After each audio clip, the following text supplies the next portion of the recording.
Good evening, ladies and gentlemen. Ed Fields here along with Rogan Smith. Candy's here. Our guest this afternoon is going to be Ace NEWBOLD, Anthony NEWBOLD, from the Office of the Prime Minister Press Secretary. So it's another day in the hood, another day of observation of things. So what's new on what's on the ticket? What's on the ticket, ladies? Who's on the ticket? Man, First of all, my condolences go out to those the families of those two teenagers in Grand Bahama. You know about that, right? There was a car accident, right? Yeah, but you know what happened subsequently? No. Who is this? Oh, hey, how you doing? Like I in the car. Okay. No, so yeah, there was a car accident, and then the boys were subsequently electrocuted. Oh. I think they touched like a live wire. Okay. I can't imagine. You just cheat death, and then that happens. You know what I mean? Yeah. It had to have been a serious accident. I mean, because they hit the utility pole, or was that? Because how did the live wire get on the fence? Oh, I don't know. Was it already there? The utility pole, yeah. After they hit it. Yeah. Dang. So that the impact of that alone had to. Yeah. That's crazy. You can imagine your child's supposed to go back to school today. I don't even. Yeah. And they're young boys. 15 and 16, right? Young guys. This is why it was several people in the car. I was saying to my wife the other day, I really, and I mean, people can take it how they want. I don't care at this stage of the game. I'm not interested in grandchildren. It's just another layer of worry, you know. It's that, yeah. No, I'm just saying, it's just, you know. Now it's up to my child. That's up to her. I don't have that choice. But I'm saying I'm saying that I'm not going to be. I'm not going to be disappointed if my child doesn't have children. That's not that's her decision to have, and I won't be involved in that process at all. No. But what I'm saying is, that isn't a pressure that I will be applying. You know how some people apply pressure on the children. So you all been married for so long. No. And You'll take your time. Some people just don't want to be grandparents, and that's all it is for them. They don't want to be called grandma or grandpa. But you have some people. Well, for me, you have some people who had a very difficult time, for one, being parents. Yeah, but this ain't their responsibility. No, I know. Yeah, but still, that is an extension of you. Believe me. So I know enough people who are grandparents to know that they are worried about their grandchildren as much as they are their children. In fact, to a certain point, they start worrying about their grandchildren more than their children because their children are grown up. And there's all sorts of responsibilities that come with it, but that's another story. But it's a worry. So, all those two kids, you said there were two kids who got killed, right? Teens, so, not only their parents, but their grandparents and their brothers and their sisters and everyone's impacted by it. So, yeah. Very, very sad. Yeah. Yep. So, sorry to segue into it like this, but I don't know if you say you didn't get a chance to watch the Aretha Franklin's I saw funeral. snippets. I heard it was 6 hours. A day, I think. That was like 10 hours. Oh, man. Yeah, I'm serious. I don't think I've never seen. Yeah. Because it was a concert too, right? I mean, that's how I looked at it. It felt like a concert. Everybody seemed like they were auditioning. It was televised, right? Yeah. So the feeling I get, and I get it with all these things, is that when people go on, they know they're on TV. They just showing up and it's showing a whole out. Nother level. I felt like they're performing. There were singers who they weren't in the feeling. They just were auditioning. I felt like they were auditioning for something. You know what I mean? I saw one preacher. I forget who it was. He definitely knew he was on TV. Who was this? Jasper Williams? I don't remember which one it was. What was he saying? It wasn't. I can't. To be. I only saw a snippet. I only saw like a little because I think I saw a piece at work on a link, and I had to leave. And when I got home, the funeral was on. I was like, "They still on?" Yep. Mm-hmm. That was very long. But I don't know if this is the pastor you saw. I mean, they had quite a number of clergymen up on the stage. A lot of controversy. One with the first pastor who they said was fondling Ariana Grande. Yes, I don't know if you saw that one. I saw the picture.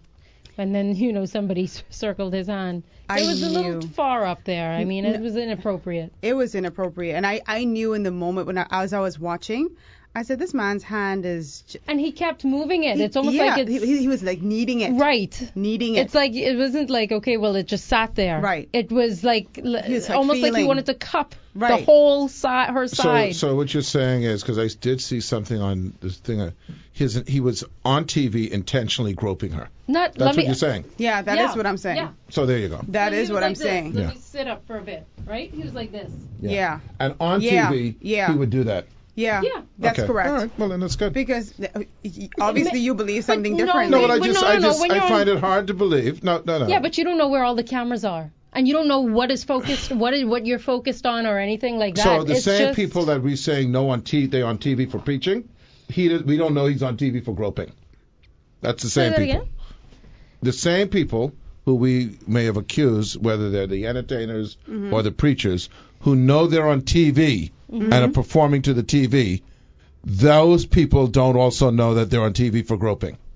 No. Okay. You don't understand what I'm saying? You understand what you're saying, but it doesn't matter. It doesn't matter. In that moment, he probably wanted to cop a feel, and that's what mind you, I'm not saying that he wanted to cop a feel. Intentionally, he was deciding to do that. First of all, you don't even know this woman. Yeah. You don't grab her there. You don't. You don't put your hand there. You don't put your hand on her lower back. You don't put your hand around where her breasts are. There's a protocol. There's places where you put your hand. If this is a strictly absolutely, you don't know this woman. Absolutely. How you get all the way up there? And you should see. What bothered me right now. Now listen, I didn't appreciate her outfit, right? Because I thought it was a little tasteless at a funeral, right? Right, a little short. It was a bit short, right? Yes. But I'm not going to blame her because a lot of people are saying, well, she's wearing this short outfit or whatever, and he shouldn't have been. Yeah, I've heard that, right? Yeah. But my point is, when they did like the side by sides of him putting his arm around other people, get away. When he was holding her, she had it like this. Yes. She was recoiling. Yes. Did she accuse him of groping her? No, nobody's accusing him. No, I didn't ask. That's not the question. She hasn't said anything. She's like unusually quiet right now about it. Right. But you can tell from watching it. It's just strange. She was pulling away like this, and she tried to make this like this uncomfortable laugh, and he just wouldn't. He kept pulling her close. Yeah, it's just the way he greeted her. It just was inappropriate. Well, I'm not saying that that's what his intent was. For her to say something as well, that'd be good. No, excuse me, but it ain't about just waiting for her to say something. We could weigh in on something that I know you can, but I'm saying she has to feel. She has to feel. She may also feel that, attacked. and she may just don't want to be caught up in this controversy. That doesn't. Her silence doesn't necessarily mean that she didn't see anything wrong with it. Didn't say that either. Just saying that it would be interesting to hear her perspective. Maybe that's later on, when everything dies down, you'll hear her say she felt uncomfortable. Okay. Another thing before we move off of this Aretha Franklin situation. You say you didn't hear this Jasper Williams Jr., the pastor who was giving the eulogy at the funeral. I heard snippets. I didn't hear the whole thing. Right. I can't take too much shouting. Yeah, me neither. But what's your viewpoint? What are your views about this Black Lives Matter movement?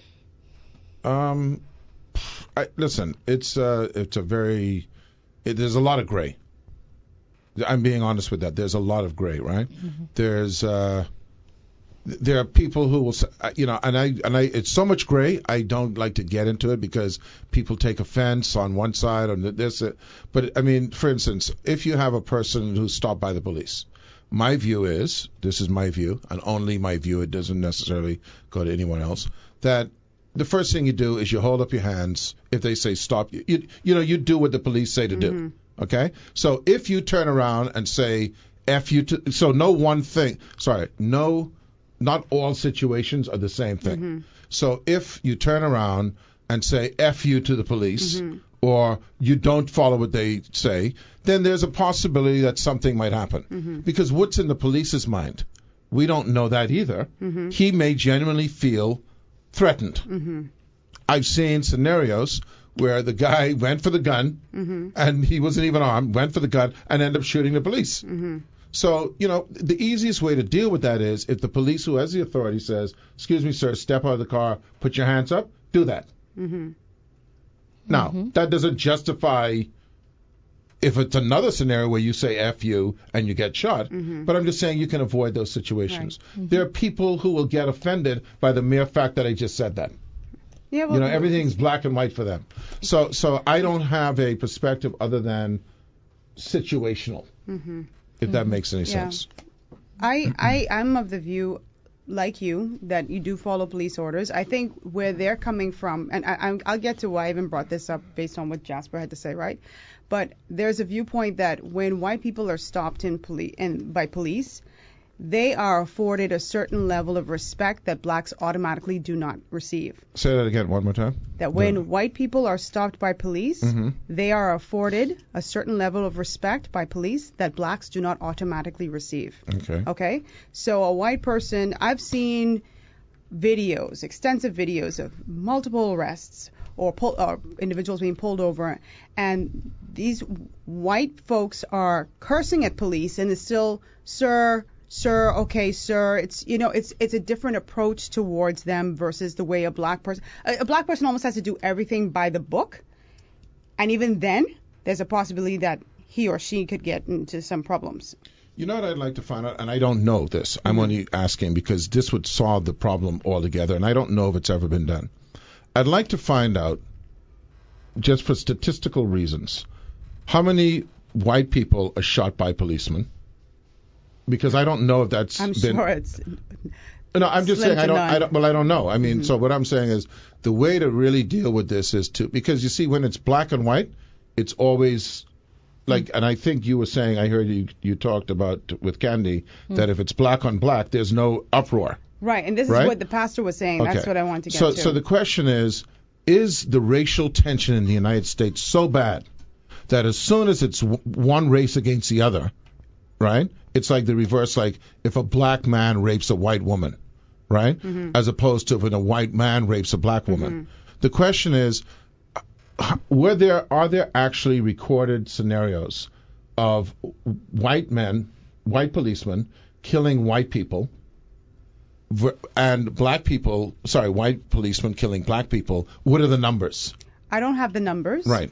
But I would venture to say that it is disproportionately low, that you do not see white police officers shooting to kill white civilians at the same rate that you see white police officers killing black civilians.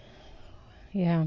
I would say that. I mean, and even to my point where I made a couple of weeks ago, how is it that, police officers can get into custody the mass shooters who are, majority of them are white males. And they're treated with a great deal of respect. They are literally handcuffed and taken in. Yeah. They get their due process. They get their due process. And you get your face in the concrete, and you may not get up again. And you're right. If you're and black. They're not labeled as thugs or they were this or they were that. He was a troubled youth. He had some mental problems. illness. Right. And it's portrayed completely different. Right. We have to take a break? Okay, because I wanted to get back with this pastor real quick when we come back from the break. We'll be right back on Ed Fields Live. Good evening, ladies and gentlemen. Ed Fields here along with Rogan Smith. It's a very difficult subject. Rogan, you were talking about this pastor. Yeah, so, this old school pastor, Reverend Jasper Williams, gave the eulogy at Aretha Franklin's funeral on, when was that, Friday? Friday. And he got into a lot of hot water from African Americans who were angry and disappointed that he had said during his eulogy that black lives don't matter. That's the gist of it, right? But I understood the point that he was making. I just want to read something because after he said what he said, Stevie Wonder, who was also in attendance, yelled out, "Black Lives Matter," and of course people reacted to that, right? And so they now followed up with him to say, here you're now facing all this controversy because of what you said, and this was his response. He said, "I think Stevie Wonder did not understand what I said. I said blacks do not matter because black lives cannot matter, will not matter, should not matter, must not matter until black people begin to respect their own lives. Then and only then will black lives matter. That's what I said, and again and again and again. We need to have respect for each other. Once we start doing that, then we can begin to change."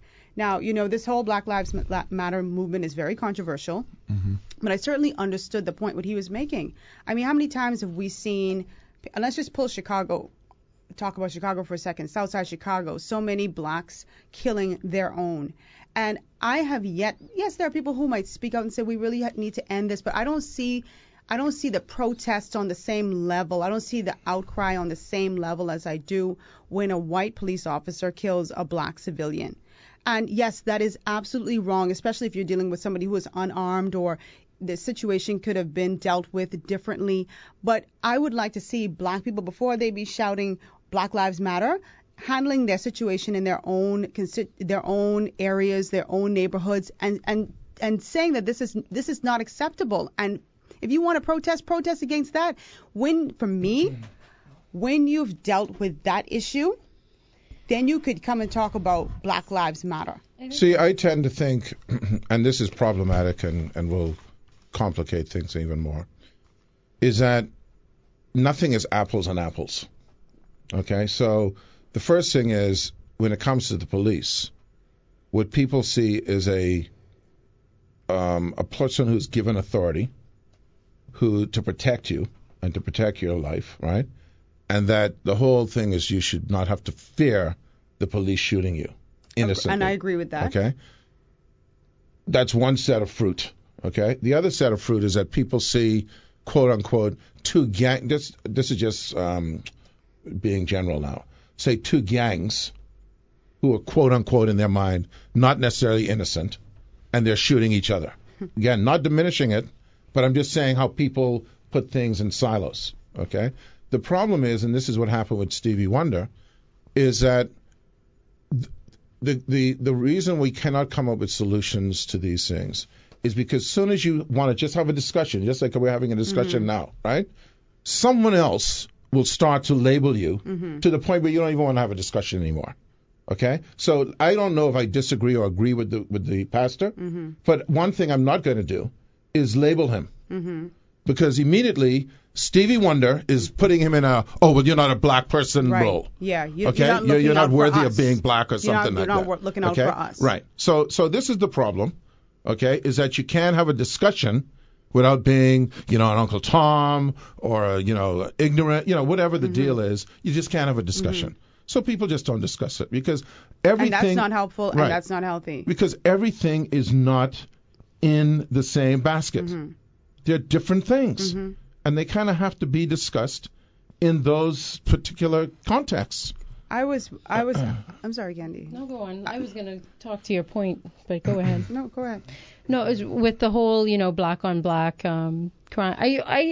It's so much deeper. Like the whole, black, American, the racism. There's such on a deeper level where black people have been so broken to the point where they, low self-esteem. And this is not between each other necessarily, but, they have low self-esteem, low confidence, you constantly being told that you're not good enough, your hair's not good enough, you look this way and you're not supposed to be this way. This is not the normal of what beauty looks like or blah, blah, blah. So, you've got years and years and years of this being beaten in your head. You feel worthless. I think amongst black Americans, I think they feel worthless in a country that has made them feel worthless. So the outrage isn't there between, black on black crime because they don't see it. You know what it is? It's not, and this is what they see with the police. You know what they see, and whether it's right or wrong, this is what they see. It's another extension of lynching. Okay, whereas say, the other one is like domestic violence. Not that it's to be diminished. If we see, when we look at domestic violence in this country, any country, right?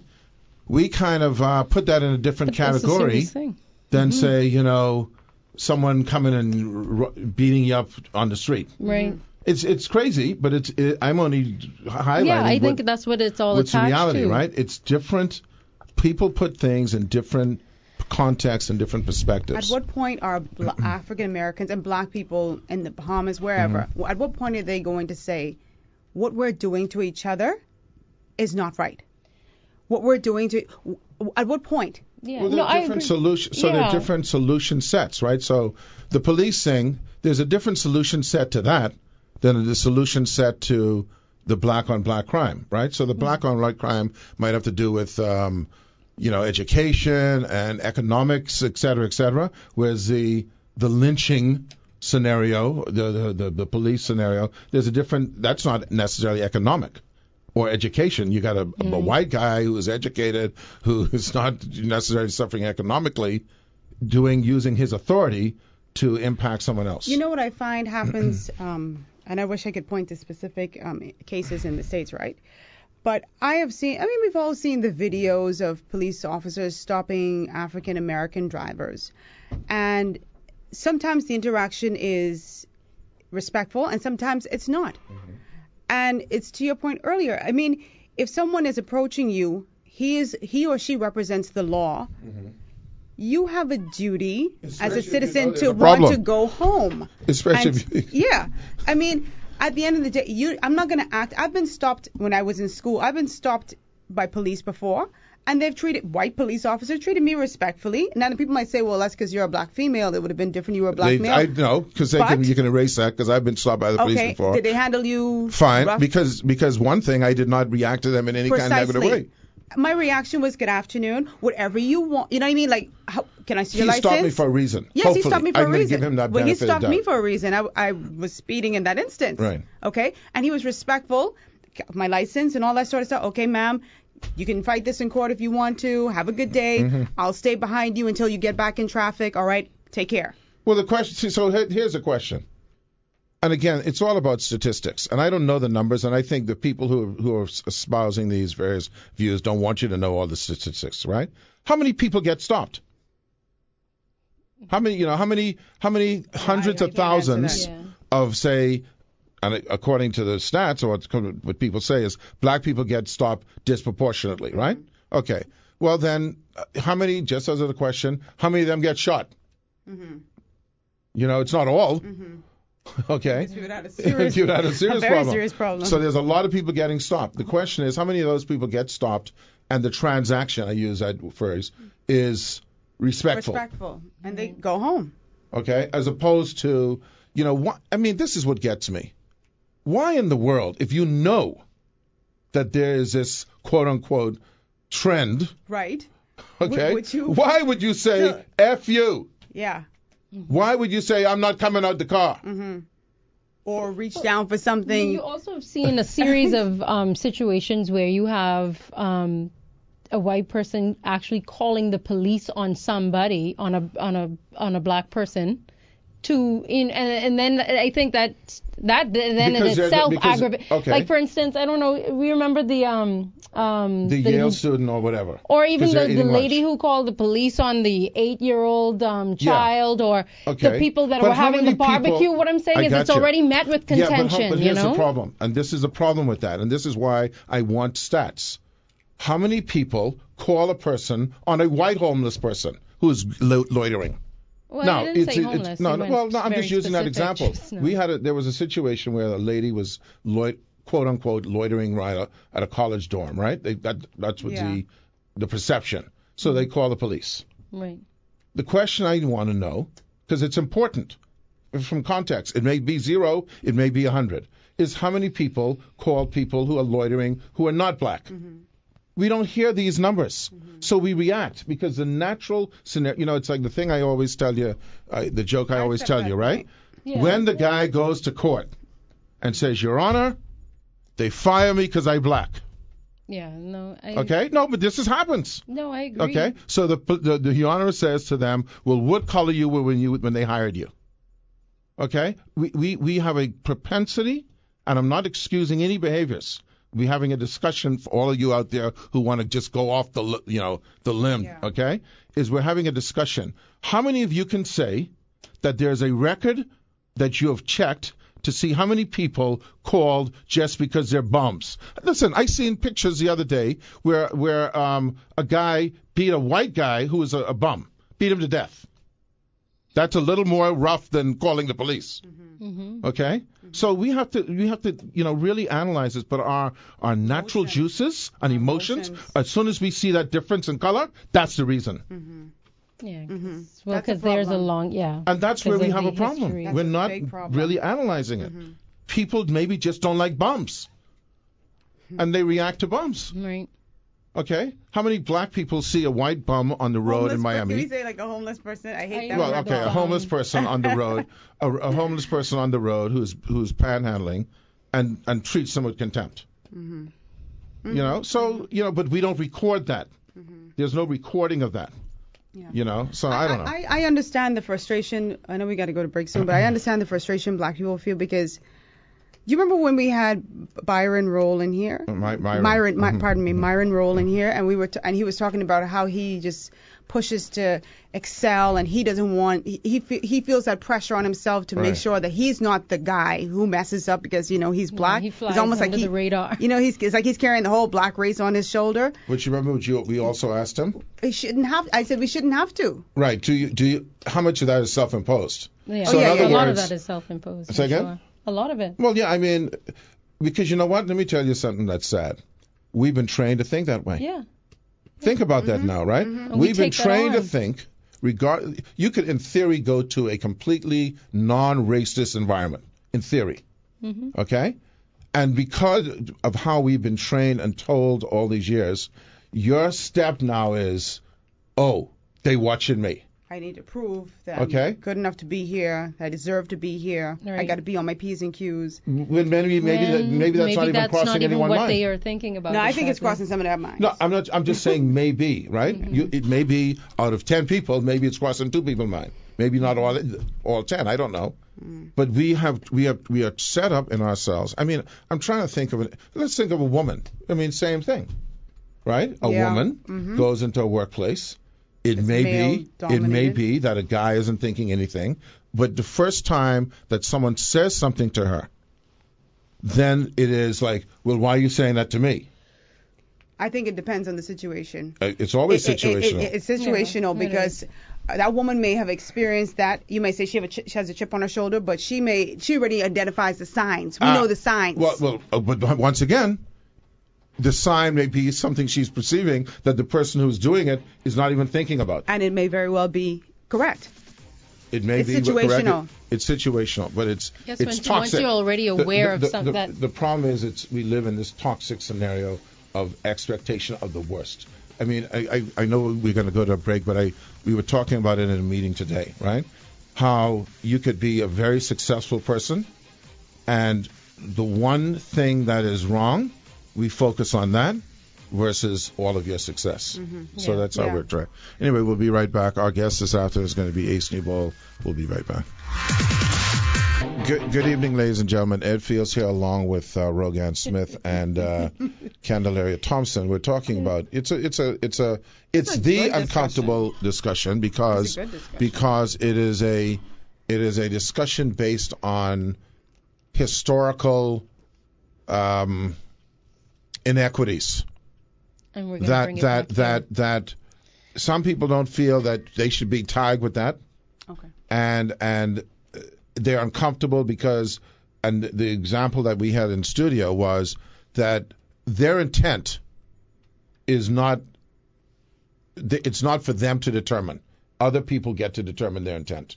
It's the worst. Forget about racism. Rogan Smith and I have had conversations on many occasions on things, and we've had discussions where we say, both of us, not one versus the other, well, how do you know that I meant that way? How do you know that that's what I meant to say? And when you have a discussion with people and you make the mistake of taking possession of their intent, that's going to go wrong. People respond with their own biases in their head without, I don't get to determine my intent. Instead of communicating and talking it out. Bring a chair in for me, please, Ken, so I can come in after the news. Well, the news is gone. Since we were talking about, racism in America, I said, okay, well, since we were doing the series about this in the Bahamas, let's bring it to this discussion. And I'm on the break. Really, we would like to think that racism does not exist in this little country here, but the truth of the matter is, it does. It does. Well, it's tribalism. It's there. It's very much racism. there. Racism. Classism. Can you hear this, Candy, on the air? Yeah, Probably not, because y'all don't have the headphones. Definitely xenophobia. Definitely xenophobia. But it's all about, think about it. No matter how you describe it, look at the church, right? Look at race. Look at economics. Look at all these things. At the end of the day, it's sameness versus not the sameness. Okay? That's all it is, right? Right. All of us who from Tukes, we against the people from Nassau. It's all about my tribe. Okay? The Ferguson, what do you call it? The McCoys and the The Hatfields and the McCoys, you remember that? No. There was a southern fight against two neighboring families that were fighting each other. Okay? It's always my group against your group. Mm-hmm. And you can have that internally. Yeah. In a particular race, right? So and then this is where I think I have despair about it. You see in the United States, I mean, it's all in your face now. I think Trump has stirred up a lot of personal gain. Stirred up a lot of racism and all that stuff. But it's something here in the Bahamas that we do not talk about like that. We don't. Do not talk about it at all. We stirred it up. Politically, I can tell you, but then Roots every time on TV. We still talk about it amongst each other. Like, we don't talk about it very openly as much as we ought to. Let me ask you a question. All right, so historically, let me bring to the point why that probably happens. So from 72 was an election. Then you had an election, I think, in 77. And it's always around politics. And one in 87, okay? So let's just look at those elections, okay? Mm-hmm. Every single election, this is a known fact, right before the election time, a week or so before, they throw on Roots. Okay? Now, the FNM was associated with the UBP. This is just fact. This isn't the thing. The FNM was associated with UBP. The UBP was associated with discrimination and racism. And the PLP was associated with independence and majority rule. Mm-hmm. And this was the basis for the election. Yeah. Okay? Pitting white against black. Yeah. It's hard to have a discussion in that environment. Okay, it's just hard. But that environment comes around every so often. Yeah, but that prevails. In between, there's opportunity for both sides to have a conversation. So I'm not going to just blame it on election. No, right. I'm not blaming it on election. I'm saying to you that the history of our country, and many countries, by the way, you can go to East Timor. Okay, and I don't even know where that is. It's somewhere in the Pacific or the what do you call it, the Middle East, or not the Middle East, so India and all those places, right? Where they have these civil wars because of one tribe against the other. So these type of hatreds and animosities don't die down. Oh, the election over, be cool now. Okay. No, they don't die down. What I'm saying is, it gives you a great opportunity. If things get so contentious during an election, there's time after the election for both sides to come together and have those conversations. I'm not laughing at you. I'm not laughing at you. I'm sorry. I'm going to go on a limb. I'm going to say this.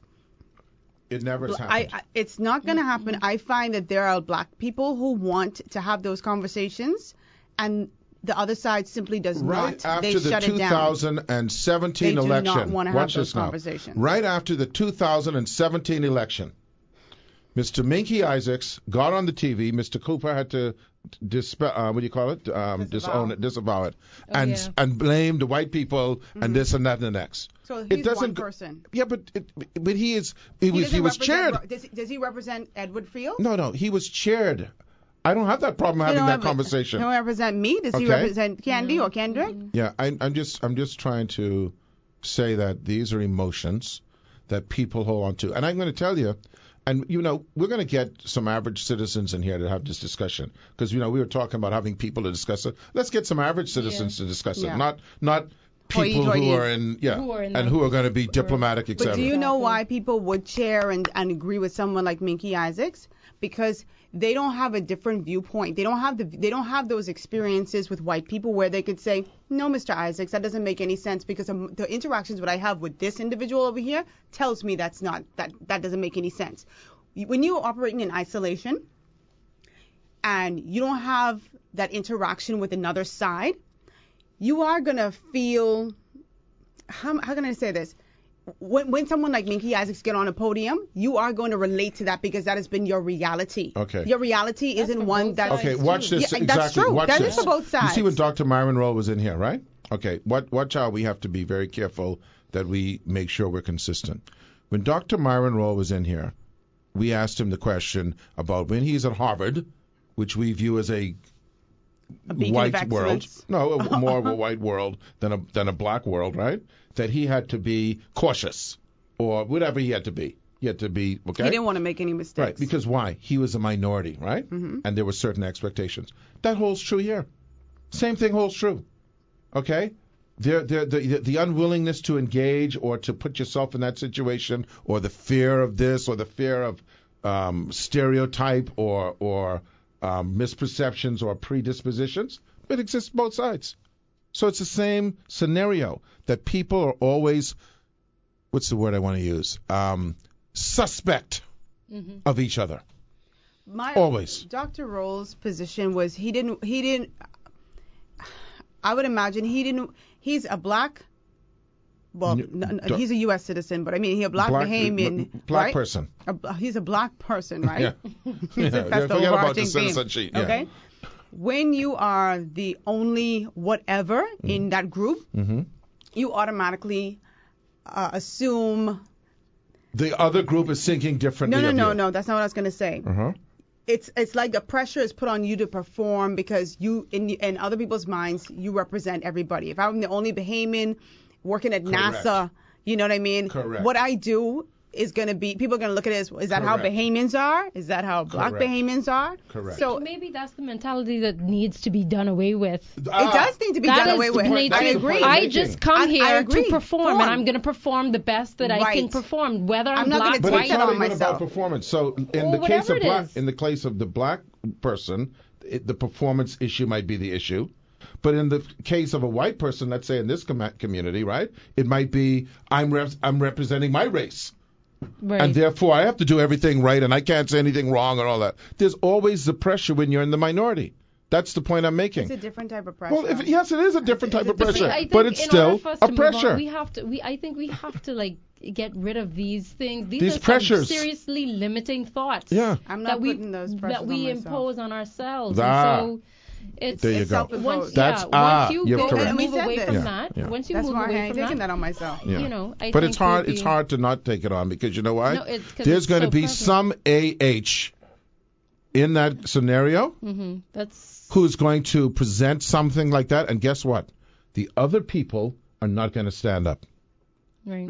Okay? See, this is the problem. The problem is, I can guarantee you, and that's what I always tell you, the people who changed the 13th Amendment were not black. Yes. Okay? Yeah. They were not black. Yeah. And I'm sure they had to deal with a lot of back push, what you call pushback and vitriol, right? If you have a white person working in, say, a bank in the Bahamas, and one person out of 200 people harass that person every day, how much of those other 200 people step up and say, hey? Right. Because you know why? They're afraid, so you were them then. It's too bad. Right. I don't think. No, I'm just saying what happens. I don't think we have so many sheep that they're just going to follow one. I think you have renegades in every organization. You have people who are going to be like, I don't care what they're saying. This is wrong. I know, but and I'm going to stand against that. But it's a minority of people, unfortunately. That's the fortune. That's because you know why? Oh, you're Uncle Tom.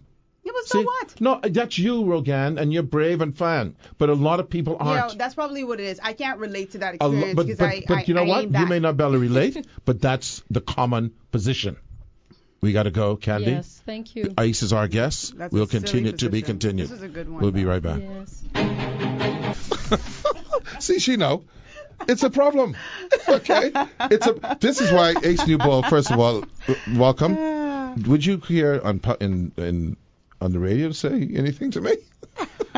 No. Okay. I would like to say to you, shouldn't be on the radio. Okay. No. But listen, Ace NEWBOLD.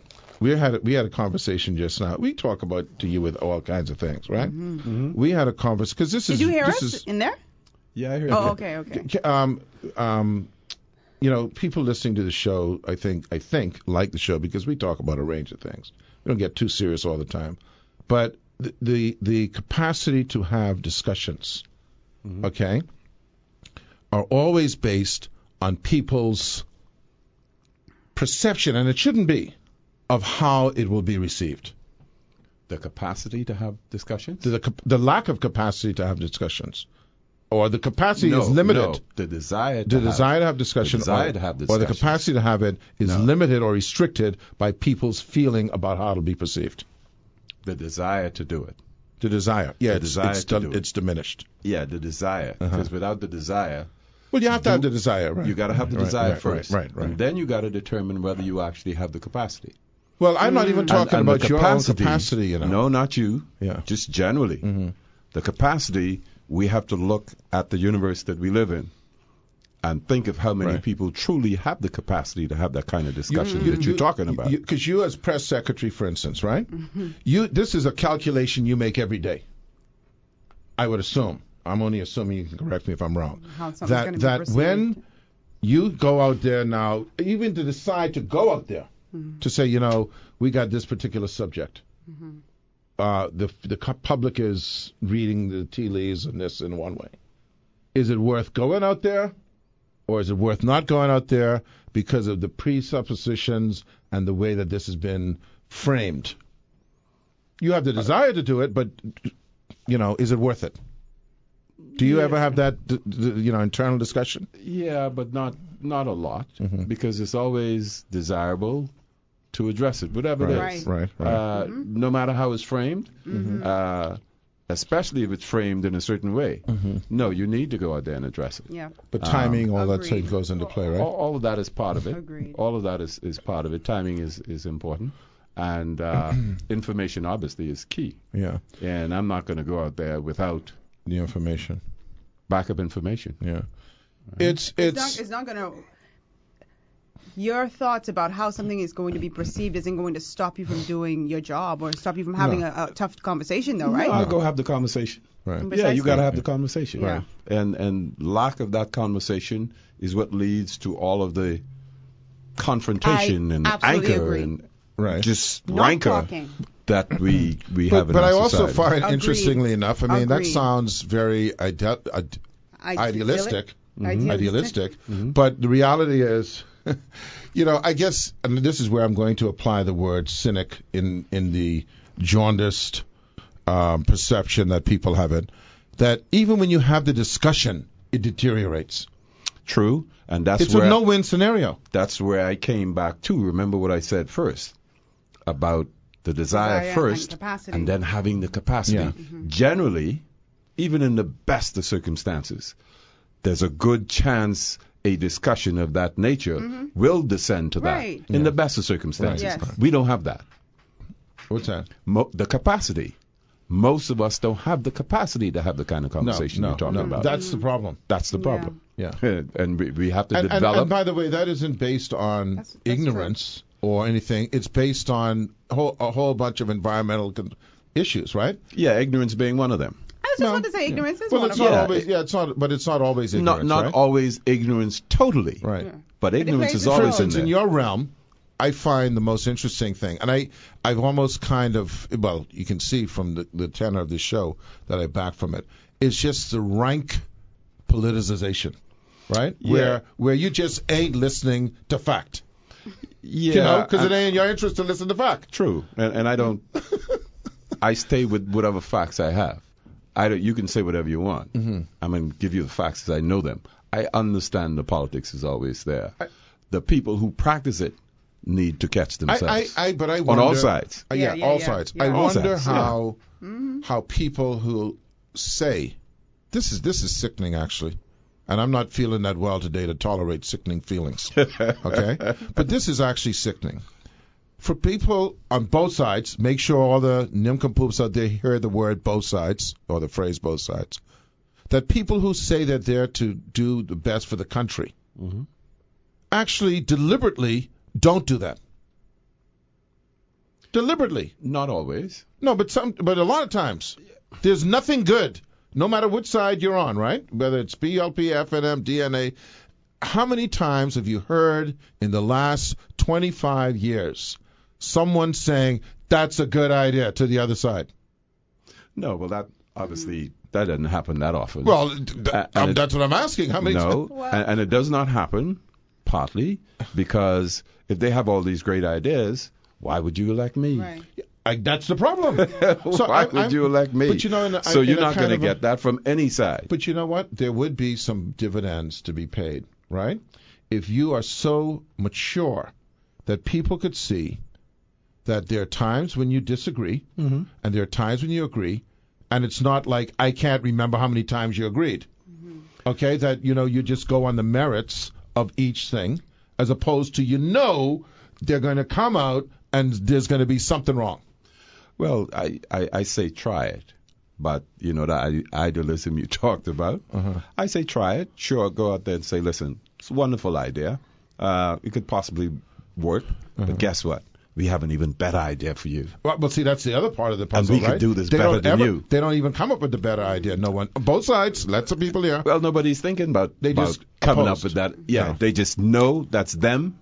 Yeah, no good. Can't possibly be good. Yeah. I always say that the better approach is what I just said. Great idea.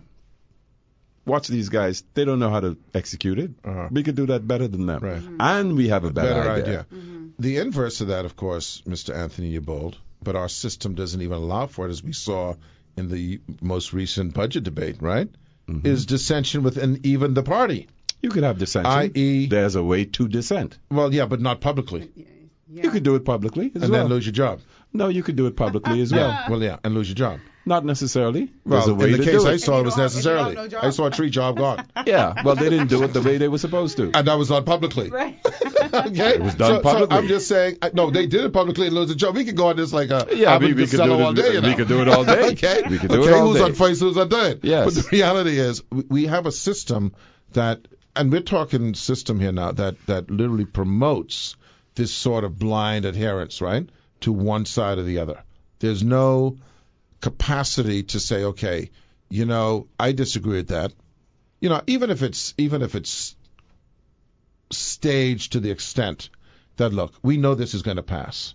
You have a very principled opposition to this. We're going to allow you to go out there and say your opposition, because you know what? At the end of the day, the majority rules, and so we'll, and that's fine. That's what I said at the beginning. Yeah. There's a way to dissent. Yeah. There's a way to dissent. Yeah. There's a way to do it publicly, as well as behind closed doors. Yeah. But closed doors don't mean nothing. Let me tell you something. This many years ago, one of my best friends, and when I tell the story, people say, "He's your best friend?" Yeah. When the last time you saw him? I don't see him for months, but we connected. Yeah. What's his name? Never mind. I do. Go ahead. We were talking about principles and idealism and all the rest of that stuff. And he told me about speaking with one of his sons about the same things. And he was talking about the government of the day and what was happening and blah, blah, blah. And his son said, "Daddy, I admire you for all of your principles and all of your ideals. But if that's going to stop you from being able to pay my school fee, I getting ready to go to college. You could be as idealistic as you want after you finish paying my school fees. And then after you finish with that, say, you could pick that mantle up again. Exactly. And so if you want to be a martyr, fine. Yeah. See how much that is going to get you. My daughter told me when I was considering running, she goes, I'm full support. You have enough money for my PhD? So yeah, full support. But having said that, Ace NEWBOLD, if you look at where we have come with that system, has that system served us? Now, some will say yes, but I think that the record hasn't been good.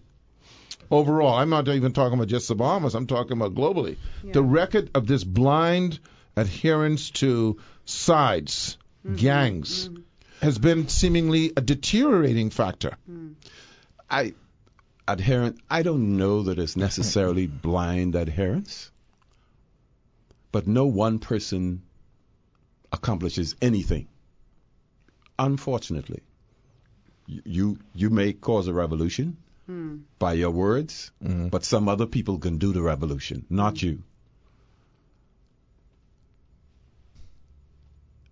Political parties are how we operate throughout the world, except you in Russia. And then you get what Putin gives you. And so, again, you can be a martyr if you want. Which one of those men you were talking about who got fired has the capacity to get anything done. And my point is, we're going to have to live with these groupings and figure out the best way to make them work. Yeah, but because that's the only way it works. But no, that's where you're wrong. Now, here's where let me know. Okay. That's where we differ. Okay. Because what I think has been the problem, if you look at history, go back to caveman days, and obviously I wasn't around there, different scenarios, positive. And if I was, you was dead like an amoeba. You was the amoeba that evolved to me.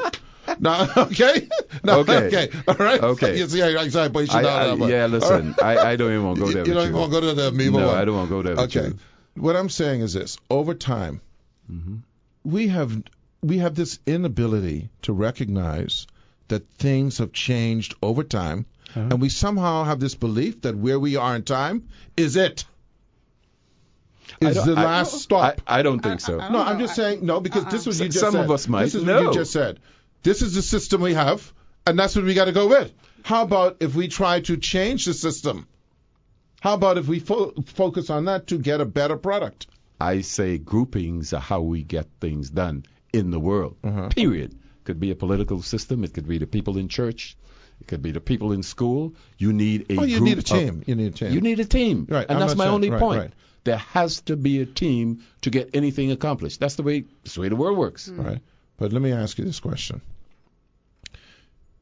This is more of a philosophical position. I'm not trying to come up with an ideal. Is it destructive if you have 30-something people in a party or grouping?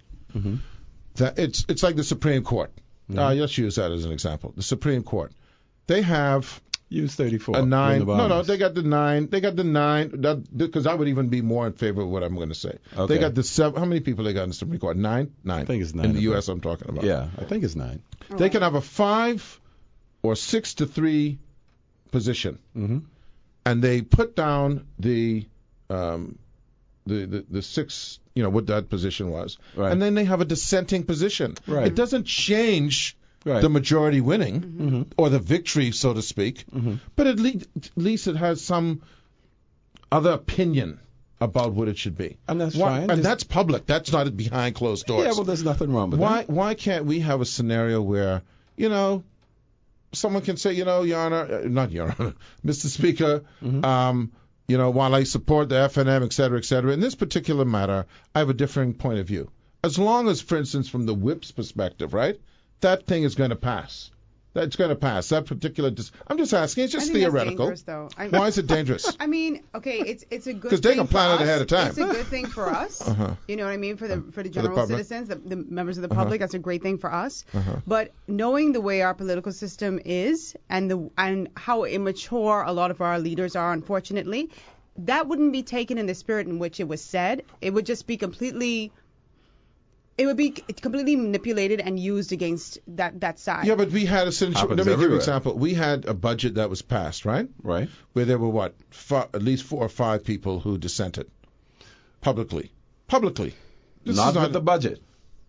In the budget debate, we had with the budget. What was it on? What? The VAT, right? They were opposed to the VAT. Yeah. That's right. That's even worse because it's only elements of the budget. It's not even the whole damn budget. It was elements within the budget, specifically which is why I said it didn't have to get to where it got to. And in some cases, it was the gaming tax, right?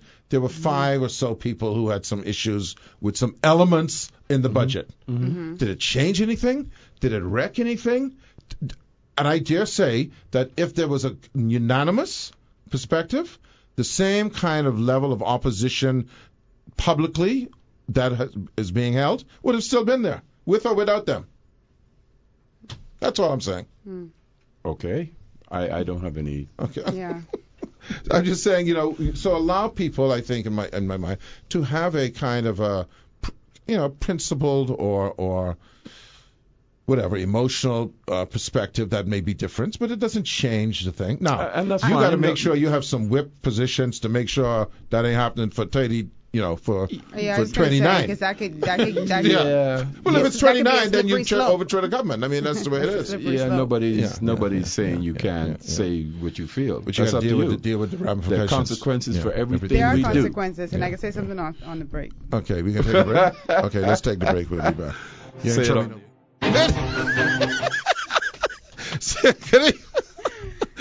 We'll just say this for the sake of argument. When we come, I'm going to put it in the right way, Rogan. Yeah, when the budget debate comes up again, I'm personally lobbying for chicken in the bag to be VAT free.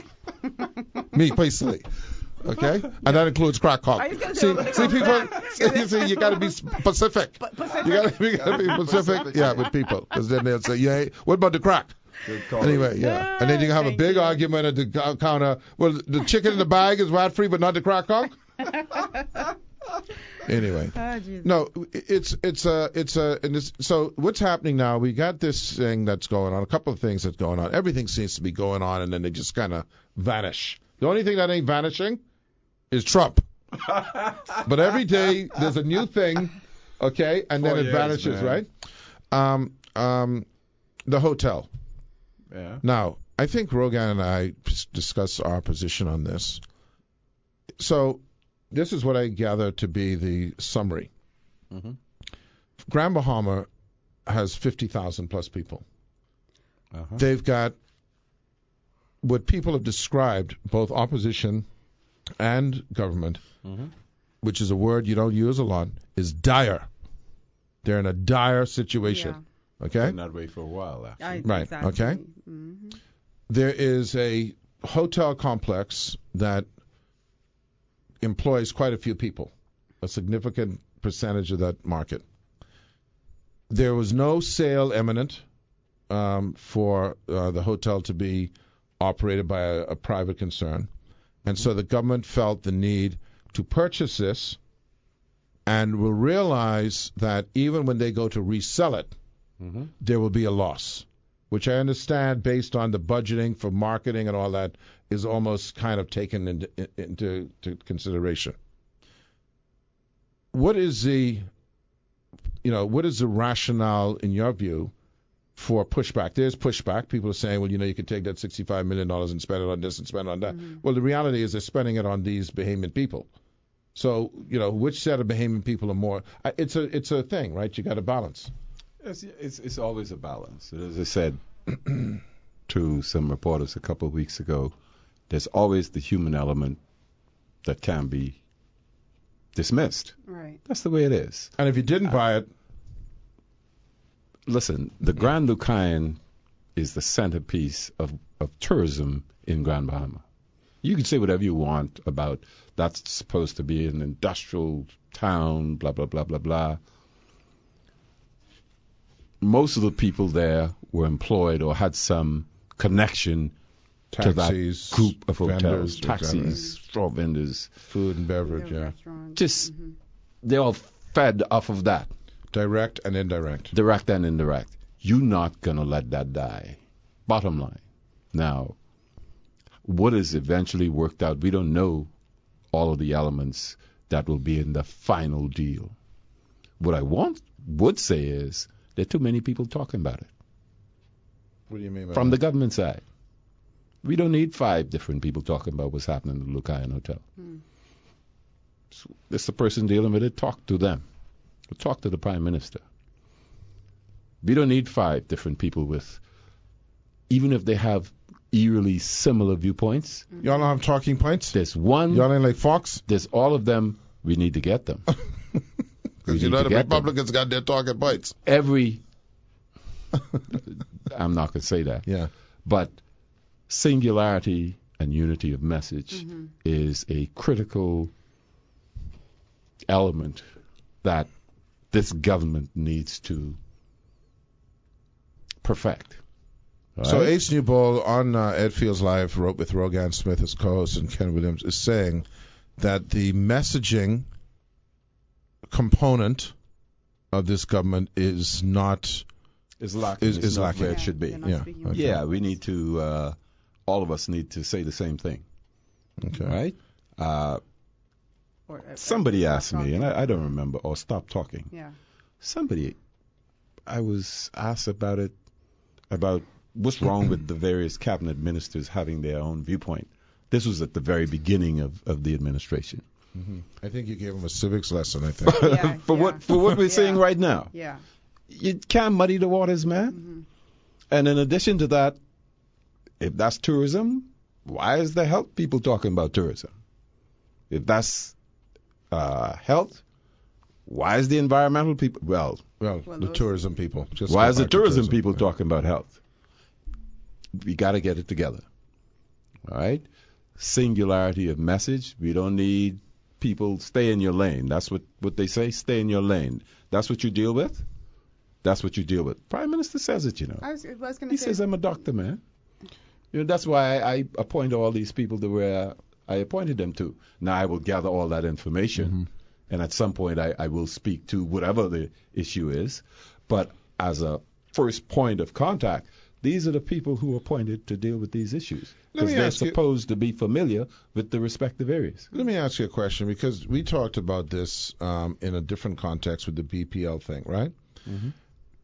I think while there is a need for, you know, the pendulum always swings, right? Mm-hmm. And while there's a need for transparency, you have to be at least versed in how you so let's use an example.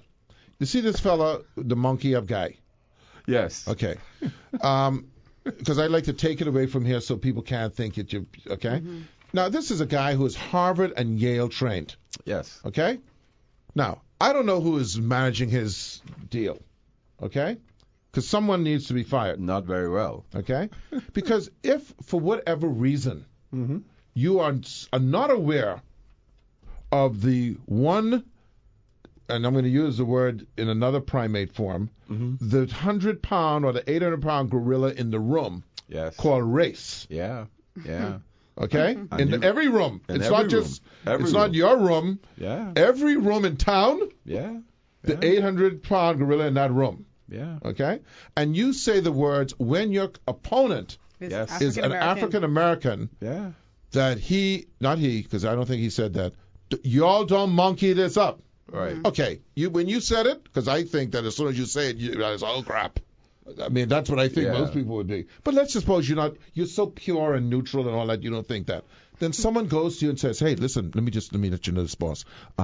He's African American, and 30% of the electorate is African American, and they think. Yeah. Mm-hmm. Forget about what you think. Yeah, they think you're being disparaging. Negroes. Yes. Okay? Yeah. So, boss, let me tell you what you do, boss. Just go there and say. Oh, Chief, listen, what I need you to do, right, is just say, listen, bad choice of words, I'm sorry, and let's end that there. As opposed to, Chief, let's continue this conversation on for another 3 weeks. Or pretend that it didn't happen. Yeah. Well, let's just carry that on. Yeah. So, like, no black people can vote for you. And then, this much white people ain't going to vote for you. So that's what we're dealing with now. Because you ain't dealing with no tax reform and all that. We're dealing with monkeys and chimpanzee and all that. We're dealing with the zoo. Yeah. So so in our context, I don't think everyone, well, I know, and you know, you're a professional, everyone just is not prepared to deal with media. And shouldn't. They know that too, but you put that mic in someone's face. Stephen Gay was saying, remember Stephen Gay? Yes, I do remember. And he was talking about, the sound bite. Yeah. Yeah. Oh, he say, still fishy. Okay, let's go back. Yeah. We ain't dealing with no contacts or nothing, man. That's what happens. Something I've been saying to a whole lot of people for the last 16 months. That soundbite, man, you got to be careful. You have to learn how to speak in 30-second sound bites, because that's what you're going to sound like on the news. Your brain needs to be running ahead of your mouth. My sound bite would be, no comment at this time. No comment. But I'll get back to you at another date. at a later date. Where you can Let's vent do that. yourself. One of these days, I'm gonna send you a presentation I had reason to make. I'll send it to both of you. Yeah. I just smile when I look at it sometimes, because it's like, what are you doing, whistling? I was going to say something else in the wind. Whistling Dixie? No. Caca. Just, yeah, bad thing. But no, and that should be elemental. I mean, elementary. Yeah. You should know that. Mm-hmm. No comment. I think a lot of those leaders need extensive media coaching before they go and step in the front of a microphone. But the nature of the beast is this. There's an evil other gorilla thing in the room called narcissism. And when we have it, everyone has it who's in the public domain. Yes. It's just level. Yeah, you ain't got it because you play flick. I know. But we know when you put your. I finished for that, man. So she ain't got it. She ain't got plenty of things. But when I'm politicians, I love her to death, man. And she knows it. That's the thing. That's why I can just say, just be quiet and you ain't got no narcissism. Everyone, my good friend Freddie Munnings Jr. Said anyone who gets in the public domain has a major ego. Because what they're saying is not major. They got a pretty different level. Yes, it's different levels. Yes. Because what you're saying is, you need to hear me. Yes. Okay. And that's what I say about politicians, all of them, because what they're saying in effect is, I got the answers, or I know where to find them. Follow me. Yeah. And so when you stick that mic in front of their face, they're happy to tell you this. Yes. But what they have to learn is, while they may have the answers, just don't have it right now. Yeah. Because what you say right now, which isn't going to come out correct, or just one slip of the tongue, or anything. See, just like when Doc said NPO. Yeah. Now, it was not a slip of the tongue. No, it wasn't. But they thought it was a slip of the tongue, and that's what they meant. And then they found out that it wasn't a slip of the tongue, but it didn't matter at that point. No, what I'm saying is they decide the story once they hear the soundbite they want to hear. So if you don't say the right thing, and you damage with that forever. Yeah, that's. You see what I'm saying? No, I mean any politician, right? And that was fine for him. It worked. It worked out in his favor. Yeah, because he understood the language.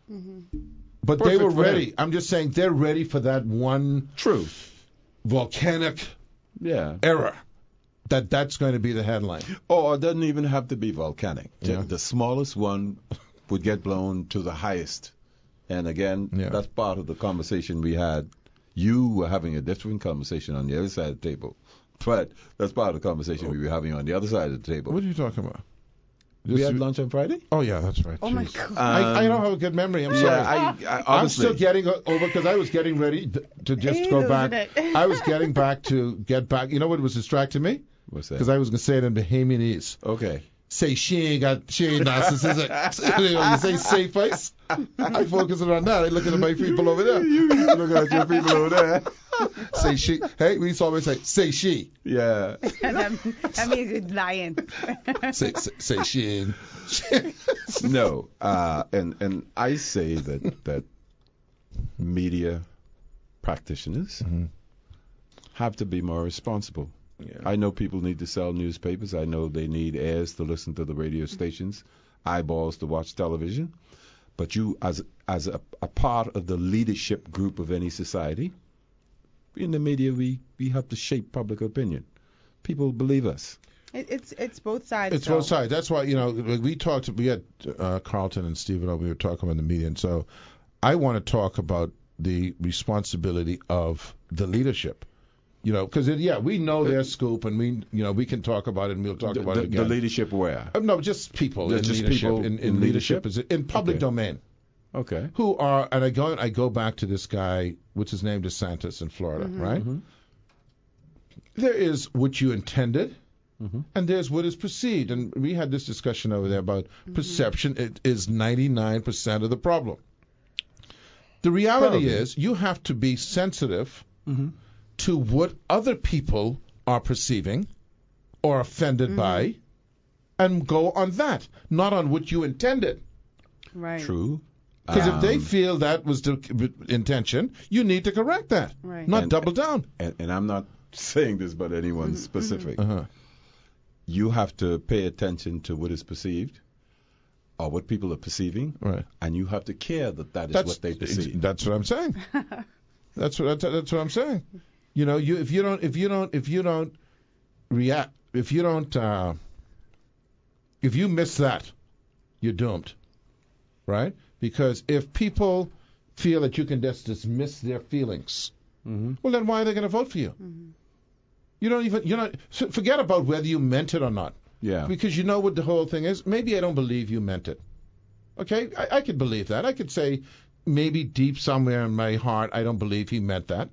But what really annoys me is that he doesn't accept my sensitivity to it. Yeah. And is not willing to acknowledge my sensitivity to it. He is willing to be dismissive of my sensitivity. So why would I vote for him? Yeah. You see? Agreed. Absolutely. You know. So you Prime you know, Minister listens to everyone. say again? My boss, Yeah. leader, Uh-huh. listens to everyone. Today he was in Exuma in San Salvador. Stopped over for a look at Rumkey.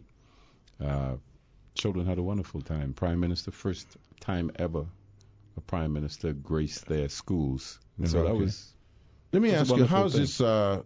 What's the thing with the people coming to see him I going? said, booked out almost immediately. Has it already started happening yet? Yeah, a couple of weeks. It's Okay. just about to come to an end. I'm going to actually. say something, and again, you know, I'm at the stage now of. Yeah, I'm going to be offended. No, anyway, no. so- You're not going to be offended. I'm at the I'm gonna stage be now where I'll offended for say, him. No, you won't. You won't. It's Okay. complimentary. Okay, that, good. That there are things that this particular Prime Minister is doing that Rogan Smith always chides me on, well, not chides me personally, but disavows this whole, worrying about what other people think thing. Okay? And one of the things that I say about the Prime Minister that it seems apparent is he does what he thinks is right, whether it's right or wrong, and he goes down that road. So he thinks that he wanted to meet with folks. And again, it's so remarkable, right? There's a problem with that. Yeah. He said, I don't know how you do this This thing. is why Listen. it comes to the territory, but you Okay, well, need to do what is right. I'm making a statement. I'm not I'm- meeting with anyone. Oh, well, that's a problem. Well, I'm going to meet with some people. Well, that's a problem. Again, which is why I always say, he always says to me when we talk about any number of things, Ace, I get as many facts as I can about any particular situation, and I'm going to make a decision that I'm prepared to defend and live with. You ain't going to please everybody anyway. Precisely. So make sure you get these facts and make that decision that you believe in, because you're prepared to defend it. That's the way it goes. Well, if you would hope that no matter in what role you are in life, you have to have a belief system, a set of beliefs, right? Absolutely. And if Rugan is charged with, say, running a PR campaign, and she presents a presentation to her people, she's got to have enough faith in that to where she defends that. Not the first person who goes, I don't really like that. Okay, Yeah. well, okay, what you like? Tell me what you like, because I won't do this No. anymore. Yeah. No. You don't like that? Okay, scrap that. I could defend it to, Okay. to the No. You gotta be you able can to. listen to input, but you've Yeah. got to at some point say, you know what? I really believe in what I'm doing, and let's just go with this. And if it fails, then then we'll have to work that out. But right Yeah. now, This is the best course of Yeah, action. given what I know and what I believe will happen from yeah. what I know, I really think this is the way we ought to go. And in this day And and so age, you live and die with it. and this is where you lose faith, and I think people lose faith. In this day and age, where people are talking about transparency and access, tell me what would drive someone to say have a that the problem Prime with this. Minister meeting with citizens is an issue. It's It's a problem. That's the kind of society we're living in now. So, which is why he does what he does. I don't blame him. Which Well, is that's what I why say. I That's don't why I say blame it him. wasn't Listen. offensive to you. Nah. The reason I I was don't worried blame about him. is people who out there listening and saying what They're my going to motives always are. have an They'll issue be all with right. something he does. Listen, and this Prime Because you'd Minister. have 330,000 people. The please? well, 400,000 people to please? Ain't This easy. Prime Minister in particular, there's some people he could not do anything right. Oh yeah, And that's Well, okay. Yeah. He's Yeah. going to do what he needs to do. But They what is that? No, I'm signaling you. You 6'7", 6'7". Oh. Okay. Yeah, That's that's all right. right. Yeah. Fish No. rapper. All right. What's that? Fish rapper. Right, got it. Exactly. Inside joke. Well, inside joke, obviously. Yeah. They can tell you. But no, he's he knows what he wants to do, and he will continue to do it. Well, this is Again, the only way you can succeed. doing what he believes is in the best interest of the Bahamian listen, people. let me tell you something. You voted for me to be the Prime Minister of, Lasco fans. Okay? You've asked me to manage Lasco fans because you have confidence I can manage Lasco fans. Okay? Now, when I started moving the Lasco fans in a certain, format, because I believe I could get the most maximum coolness, well, that's what I can do. If you need to feel it's different, then you got to, maybe you can bring in a Lasco technician. Maybe I'll listen to him about the angle of. But I have to make the decision. You've asked me to do this, Listen, That is the position I think he's taken. You also gotta stay with. If you say that's what you want, You like the last one? and he starts to do it. She's thinking about something else. I was thinking about something else. Okay. Oh my God, you know me too. If you say that's pull it what you out? want, It's for nasty, example, that's why. No, you nasty. That's something else. Prime Minister says he's been saying it for months. I am going to root out corruption as much of it as I can. Well, when he starts doing that, you can't get squeamish. Uh-huh. And not only Right? that, you can't be like, well, you hate my people. No, you're not. You're hurting the corrupt people. Listen, I Anyway. can give you some examples. Obviously, I can't give you Yeah. on the air. Next week, next week, come to the list of the I'll corruption, tell you please. this before the big man throws us off. Yeah. You talk about corruption. Yeah. I don't think I said this to you. If you built a house or rented an apartment in Nassau in the last 50 years, you were either offered or paid a bribe to someone That's right. in water and sewage, BPC, or BTC. All the bees. One of them or all of them.